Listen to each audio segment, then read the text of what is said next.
Bom, em relação à questão de epidemiologia, né? Se a gente for falar sobre o tema estudos epidemiológicos e as medidas de associação dos estudos epidemiológicos, qual é a dica que a gente pode dar aí para a galera que está nos assistindo em relação a questões de prova, para a gente ir bem no DNA da questão sobre esse tema? De estudos epidemiológicos, sem dúvida, da epidemiologia mais pura e aplicada, assim, né? Ela é o tema que mais também está disparado nas provas. Então, é um tema que tem que ir para a prova sabendo, né? É aqueles tipo APS ali que as provas cobram, cai, né? E essa resposta, assim, Jader, tem vários níveis, digamos assim, né? Porque as questões de estudos epidemiológicos, elas podem ser muito fáceis, né? Muito simples, que é evidente. Às vezes fala assim, um grupo foi randomizado para 2 grupos, medicamento A e medicamento B. Qual é o estudo? Pô, se fala randomizado na alternativa... Né? A famosa historinha aquela. Se fala randomizado na alternativa, no enunciado, a resposta vai ser ensaio clínico randomizado.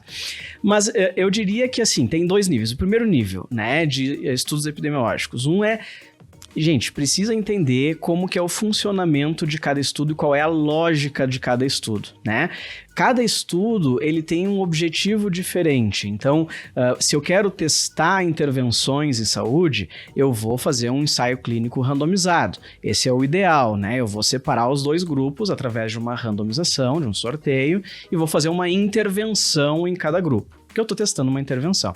Agora, eu sempre brinco, né? Tem coisas que a gente não tem como randomizar. Por exemplo, se eu quero saber se bater com a cabeça faz com que eu desenvolva demência, eu não posso pegar 2 grupos e falar, olha só, vocês vão bater com a cabeça e vocês não vão bater com a cabeça. Não dá para ser assim. Então eu vou para a linha dos estudos epidemiológicos observacionais. Estudo de coorte, estudo transversal e assim por diante, tá?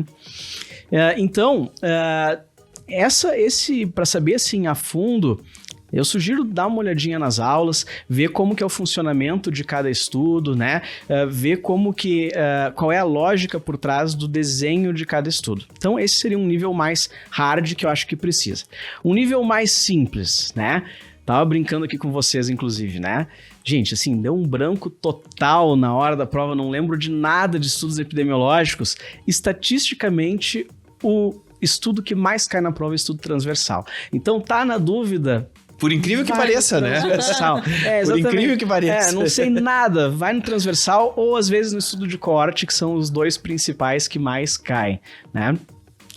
Isso naquela situação de desespero, né? E, por fim, sobre as medidas de associação e de impacto, né? Cada tipo de estudo tem um tipo de determinado de medida de associação e de impacto. Os estudos de incidência, que é o ensaio clínico, o estudo de coorte, eles utilizam normalmente o risco relativo, né? O estudo de caso controle não pode usar o risco relativo porque eles não medem incidência. Então, normalmente, ele vai usar a odds ratio, que é uma outra medida de efeito. E os estudos de prevalência, que é o estudo transversal, não costumam usar nem o odds ratio nem o risco relativo. Eles usam a razão de prevalências. Então, dando uma olhada no delineamento, você já vai ter uma bela ideia de qual que é a medida de associação que vai precisar calcular. Tá? E aí, o segredo é montar aquela tabelinha, né? Doentes, não doentes, expostos, não expostos, fazer o cálculozinho. O pessoal tem medo de matemática, mas é tudo conta de somar, multiplicar, dividir, não tem nada muito mais complicado do que isso. Faz a conta e vai dar certo, né? Uma coisa que eu gosto quando pego questões assim... leio o enunciado, e aí se ele tá perguntando lá qual que é o tipo, né, do desenho, vê assim, eu tô partindo do desfecho ou tô partindo, né, das pessoas. E aí também faz aquele desenho, não, tá só uma foto transversal, tá só uma foto naquele momento. Pô, é transversal. Eu tô partindo do desfecho e tô procurando quais são os casos. Então isso vai ajudando um pouco mais a você ter uma ideia também, né, ainda mais quando pega um enunciado que é grande e fala, ai meu Deus, não sei o que eu vou fazer aqui, já tá cansado. Rabisca do lado, para você tentar entender um pouquinho melhor qual foi o movimento que o enunciado traz, né, do sentido da pesquisa. Porque como, né, o Lucas falou muito bem, transversal, coorte, às vezes dá aquela confundida ainda com o caso controle ali junto com a coorte, então se você faz esse tipo de desenho, ajuda um pouquinho também mais a localizar, né? Sim, é fundamental, né? Saber como os pacientes foram selecionados vai ser o que vai ser o diferencial para definir qual o delineamento. As questões normalmente são assim, né? Dá um enunciado e pede o tipo de estudo, ou então ele dá o estudo e pede a interpretação.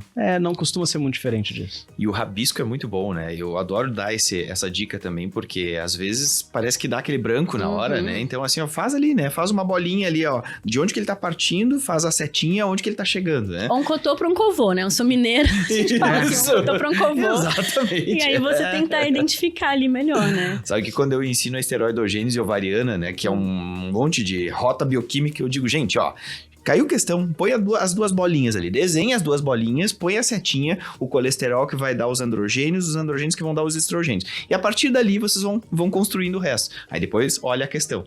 Que aí fica mais fácil, né? Já fez o rabisco ali, já... Exatamente. E também já fica aquela dica, né? Questão que é incorreta, eu falo assim, olha, grifa, escreve errado, falou que era falsa, pra você não se confundir, né? Nos estudos não costuma cair tanto isso, que é muito mais identifique e tal, mas pra vida, né, sempre chama muita atenção para quando é incorreta, porque realmente acho que a saúde coletiva gosta de uns enunciados gigantes, né? Então isso ajuda também. Então, se eu estou diante de uma questão que parece que vai ferir a universalidade, que vai ferir a equidade, provavelmente aquela alternativa está errada.